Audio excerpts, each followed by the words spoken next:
Bom dia, meu nome é Rafaela Retori. Eu vou apresentar sobre o exercício físico, carga, explosão e intensidade, junto com a Laura Nerighetti, a Caliane Mondadori, a Mariana Carlin e a Paula Tedesco.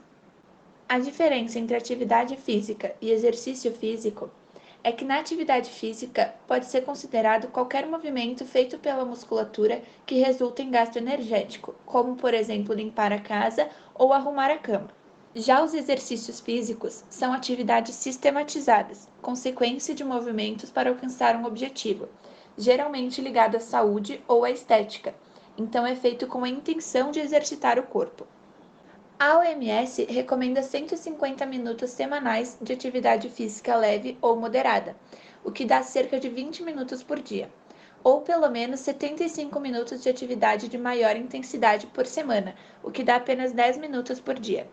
A intensidade do exercício físico é influenciada pela carga de trabalho, que depende de alguns fatores. Os principais são o peso utilizado, chamado de quilagem, a amplitude do movimento, a fase excêntrica controlada e as variações de carga, que podem ser alteradas pelo número de repetições dos exercícios, pela diminuição no ângulo de movimento e pela valorização da fase excêntrica.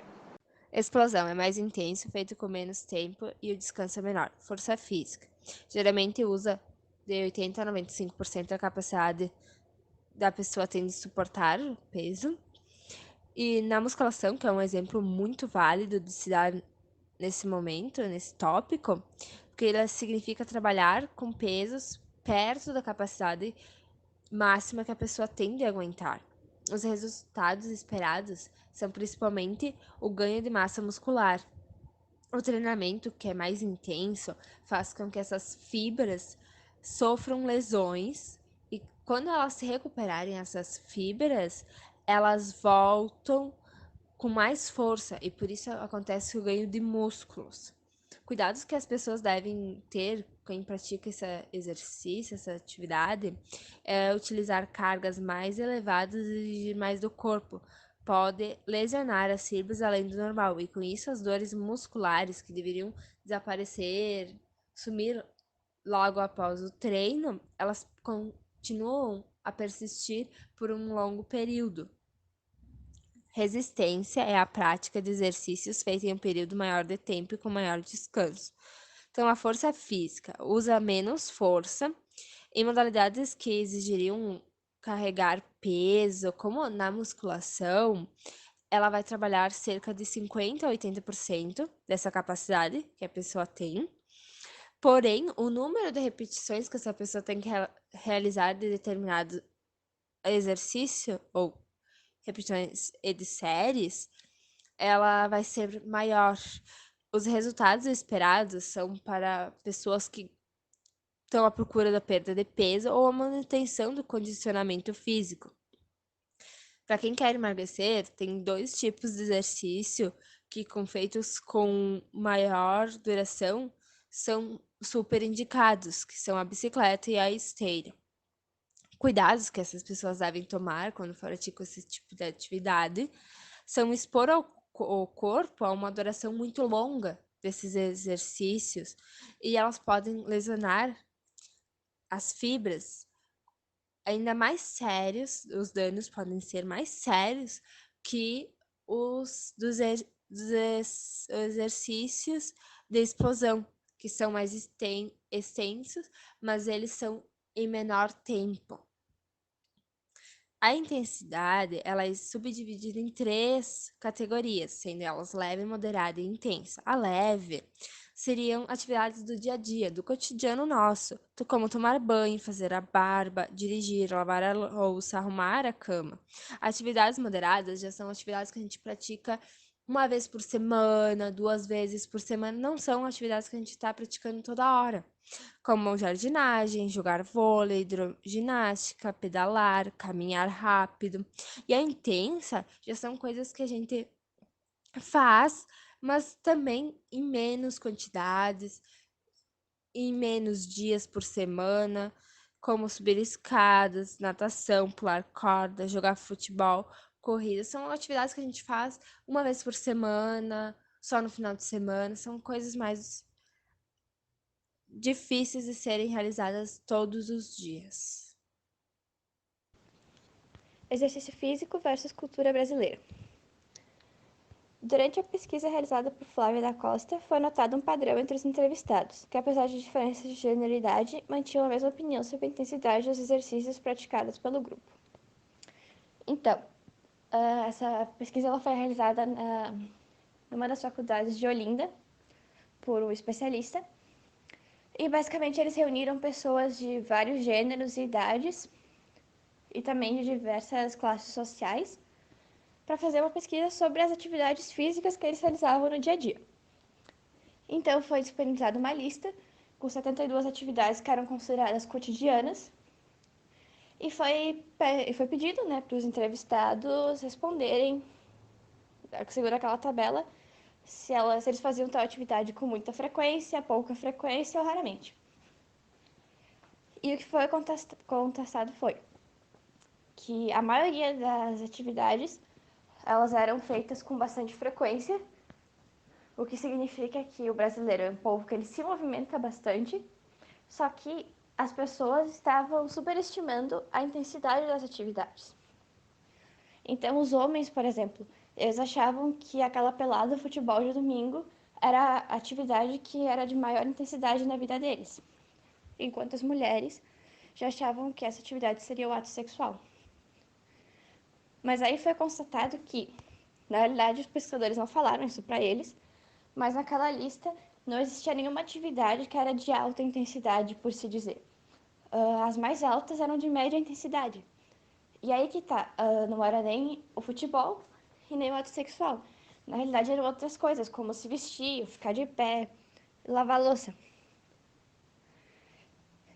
Então, o problema do brasileiro não é não se mexer, mas sim não fazer atividades físicas de alta intensidade, por exemplo, que vão trazer algum benefício para a saúde dessas pessoas.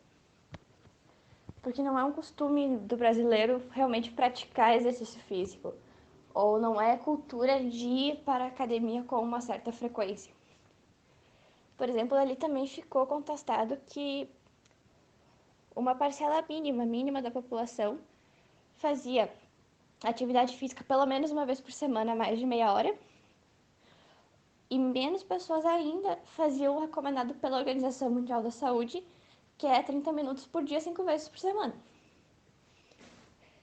Então, esse aqui seria o problema.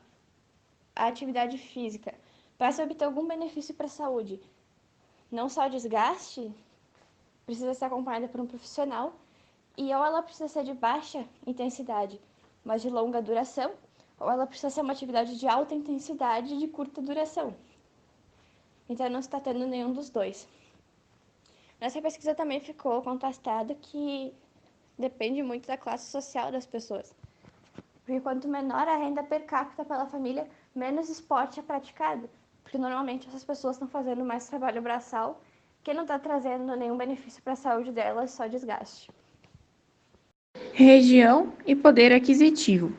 Durante o estudo, também mostrou-se que a maioria das pessoas não realizava nem mesmo atividades de lazer, como andar de bicicleta, mais de uma vez por semana, e que a renda per capita e região do país também interferem na quantidade de exercício praticado nas famílias. Na região Nordeste, por exemplo, apenas 13% das pessoas praticam algum exercício físico uma vez por semana por 30 minutos. E apenas 3,3% dos entrevistados afirmam fazer o mínimo recomendado por especialistas de 30 minutos 5 vezes por semana. Doenças à brasileira. Doenças crônicas como a diabetes e a hipertensão são os males que mais atingem os brasileiros. Mas quando pensamos que duas das formas de prevenção das mesmas são uma alimentação saudável e a prática de atividade física regularmente, fica evidente a necessidade de conscientização na população sobre o impacto do movimento na saúde e qualidade de vida. Benefícios do exercício físico. Os benefícios de manter o corpo em movimento vão além de eliminar peso. Nadar, correr ou simplesmente caminhar é saudável para a mente, o corpo, o coração e demais órgãos. Isso porque, enquanto mantemos o nosso corpo ativo, Eliminamos toxinas, reduzimos o colesterol ruim, que seria o LDL, aumentamos o colesterol bom, no caso o HDL, e evitamos o acúmulo de gordura e assim melhoramos os sistemas cardiorrespiratório. Aumentamos nossa disposição e autoestima, entre outras vantagens. Então, além dos benefícios, para cada etapa da nossa vida, há um tipo de recomendação. Mas, independente disso, antes de iniciar qualquer atividade física, é importante procurar profissionais da saúde especializados que poderão avaliar as condições físicas e indicar os exercícios mais recomendados de acordo com a sua saúde.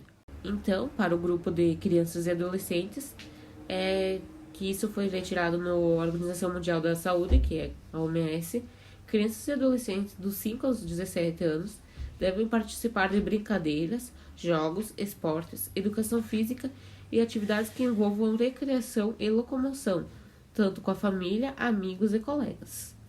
É desejável que a duração das atividades físicas seja de pelo menos 60 minutos por dia ou de 3 a 5 horas por semana. Elas podem ser moderadas ou mais intensas. E por fim, os adultos e idosos, para a faixa etária dos 18 aos 64 anos, a OMS recomenda 150 minutos de atividade moderada por semana, ou 75 minutos de atividade intensa. Lembrando que essas atividades moderadas e intensas já foi apresentado em slides anteriores naquela tabelinha. Seguindo, então, entre as alternativas estão caminhar, pedalar, fazer exercícios domésticos, praticar jogos e esportes. As atividades devem ser realizadas em períodos de, no mínimo, 10 minutos de duração. A partir dos 65 anos, a OMS recomenda a atividade física moderada, de preferência em grupo, e no mínimo 3 dias por semana. A intensidade vai depender das condições físicas e da mobilidade de cada um. Em geral, são suficientes 150 minutos de atividade moderada ou 75 minutos de atividade intensa por semana.